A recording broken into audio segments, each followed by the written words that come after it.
তো আজকে আমি কোনো মেকআপের ভিডিও নয়, আজকে আমি তোমাদের সাথে শেয়ার করব আলু কাটা বানানোর রেসিপি। তো আমি যেহেতু একা খাবো তাই এখানে আমি একটা সিদ্ধ আলু নিয়ে নিলাম, দেন অল্প পেঁয়াজ, শসা আর কাঁচা লঙ্কা নিয়ে নিয়েছি। তো আমি যেহেতু ঝাল খাই তো কাঁচা লঙ্কাটাও বেশি নিয়েছি, আর শসাটা তোমরা চাইলে স্কিপ করতে পারো।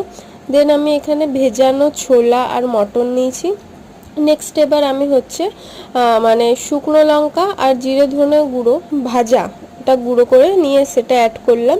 দেন হচ্ছে আমি একটু গোলমরিচ গুঁড়ো অ্যাড করেছি, তোমরা এত ঝাল না খেলে এত কিছু অ্যাড করবে না। দেন অল্প বিট নুন অ্যাড করলাম আমার স্বাদ মতন।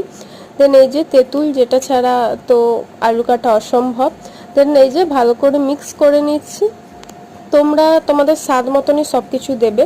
আর লাস্টে আমি একটু সেও ভাজা অ্যাড করলাম, তোমাদের কাছে না থাকলে কোনো দরকার নেই দেওয়ার। তো এই যে আমার আলু কাটা রেডি, তোমরাও ট্রাই করো।